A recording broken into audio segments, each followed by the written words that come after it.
Money without financial intelligence is money soon gone, says Robert Kiyosaki. He wrote the book Rich Dad, Poor Dad. I read it when I was young and it made a profound impact on me.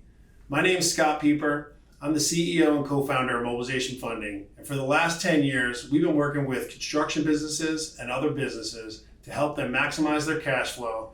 And we've been analyzing how they can be more efficient, improve cash flow in their business and on their projects. Today, I want to give you 5 simple tips for helping you generate more cash flow that you can do right now that are inside your business.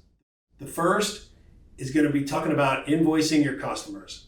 Now that seems silly, right? Well, let me tell you, working with businesses over the last 10 years, it's amazing to me how many don't invoice their customers. They get busy, they're focused on doing the work, and they don't invoice their customers timely. And even if you spend 4 or 5 extra days before you send your invoice, that 4 or 5 extra days before you get paid makes a profound impact. In the construction world, I've even seen businesses skip months. They can only invoice once a month. They feel like the invoice was rather small or wasn't what they wanted, or maybe it was going to impact them to not invoice it, and they just put it off to the next month. And there's a lot of problems with that. Let me explain just a couple. You want to get your customers in the habit of paying you on a frequent basis, and in particular, the basis in which they and you have set up for them to do it. In the construction world, if you invoice monthly, that means they're going to cut a check to you monthly. If you skip a month, that means you're going to have 60 days between a contact point with your customer's accounting department or accounts payable department. And out of sight turns into out of mind, and you don't want to do that. Invoicing your customers on a timely basis is critical, and having someone in your department, someone in your accounting department or in your office that is their sole position and job and responsibility is really, really critical, because they can also make sure that the rest of the departments and the people on your team, in your company, get them everything they need so that they can invoice the customer. So that's the first thing. Invoice your customers in a timely manner and make sure you have someone that's sole purpose in your company is to do so. Tip number 2 is negotiate with your suppliers. Wow, that seems simple, of course, but you'd be surprised how often you negotiate terms up front when you open up with a new vendor, but you don't negotiate terms per project. You don't negotiate terms again, or you wait too long to negotiate those terms. So what I'm trying to say is if you have a vendor or supplier that gives you 30-day terms, when you first open up your account and you're happy that they even did that, that's awesome. And you know what? If most of the projects, most of the jobs you have, that 30-day terms works out great for you, then no problem at all. However, if you end up with a customer, and maybe it's your largest customer, but that larger customer, they take 45 or 60 days to pay you. And you're happy to take that in 45 or 60 days because they're a very large customer. Maybe you broke into that one customer of yours, they're giving you 3 times the amount of volume as others. Okay, that's great. Well, go back to your vendor. Show them that you've tripled in size. Show them that you're going to be ordering even more from them, and ask them for 45-day terms or 60-day terms. Show them why. Explain that to them. You'll be surprised at how much your vendors are going to work with you when you give them good education and information as to why you're asking. And you know what? If they don't want to give you 60-day terms for everything, maybe they give you 60-day terms for the invoices that you identify, or for the terms from your customer that takes 60 days to get paid. You should ask, and you should always go back and do that. They want you to grow, they want you to succeed, because the more you grow and succeed, the more you're going to order from them. So negotiate with your suppliers. That's tip number 2. Tip number 3, reduce your expenses. Well, if you're growing and you're building, it's easy to just have those additional people or additional costs come into play, and they go unmanaged and they go unmonitored because you're so focused on the top line.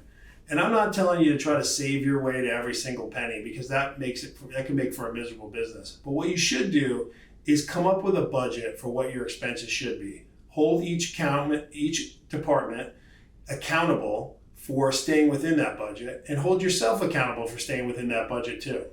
And what I mean by that is not necessarily what you bid for projects or go to every single supplier and try to negotiate with them every single time that you order something. But what I do mean is manage and monitor the variable expenses that you have inside your business. Be cognizant of having extra, just hiring people when you don't need to, or because you feel like you want someone. Don't just make sure you're hiring people for a specific role and purpose, or for one that you're expecting to come very soon.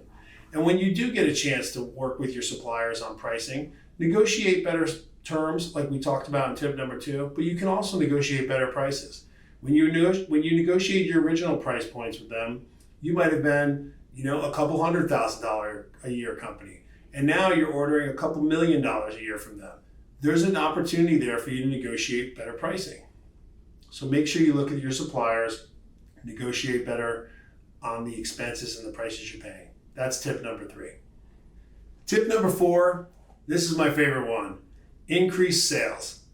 My brother and I had a conversation one day, and he told me as we started having kids, we both tried to save our way to the bottom line. He said, you know what, this is terrible. I'm going to play offense. I'm going to start trying to just make more money, increase sales. And you know what, it was a great way and a funny conversation that he and I had, and I'll never forget it. But it was great perspective. And ever since that day, I've always paid attention to the bottom line, but I pay 5 times more attention to increasing the top line. And if you can increase sales using the right systems, making sure you keep your profitability, that is the single greatest way for you to increase your cash flow. If you can increase sales and grow your business, you're going to make more profit. So make sure you have a strong focus inside your department, inside your company, on a great way and a targeted way for you to grow your sales, but do it in the right responsible way. That means the right customers, under the right terms, with the right type of projects, ones that you can perform really well, ones you can execute on, ones that you have the labor for, ones that you have the right supply terms for. Do that, and once you identify that, do it aggressively and try to get as many bids out there, and incentivize your salespeople to find and generate the right sales that are going to fit your needs. And lastly, tip 5, leverage technology. There's a lot of benefits out there today. First and foremost, let's go back to tip 4 and talk about increase in sales. Some of the best technology we have today is sitting right here in front of us, like what we're looking at now on YouTube, LinkedIn, and other social channels. These are great ways for you to reach a lot of people, to know who you are, what you're all about, letting people know what you're doing on their own terms. When they have the time to research it, when they have the time to learn about you, they can get more comfortable with you. Use the technology you have to help generate new sales. Also, there's great software out there that can help build efficiencies for your team. In the past, we used to have way more people in each and every department in order for you to be able to do certain things. Today, there's technology out there that helps make each one of your team members' jobs easier and more efficient. Now, it doesn't mean that you need to have less people just to load them up and have them use technology. It just means where you can add technology to help you and help your team do things in a faster, more efficient way that they're already doing, or maybe they're having to do it manually, you should take advantage of that. I do not advocate for replacing people and their roles in your company with machines, artificial intelligence, not like that. What I mean is get accounting software. Let's use an accounting department. Accounting software has gotten a lot better than it used to.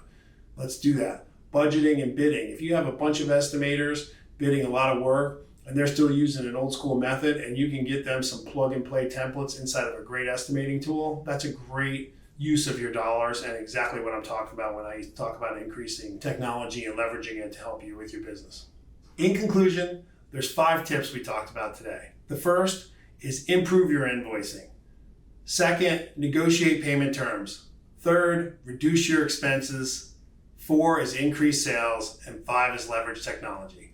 Those are the critical items and places you can focus your attention right now to generate more free cash flow inside your business without bringing in any extra cash or new partners or new investors. I would encourage you to please leave any questions you have in the comments section below. And if you like what we had to talk about today, please subscribe. Thank you, and God bless.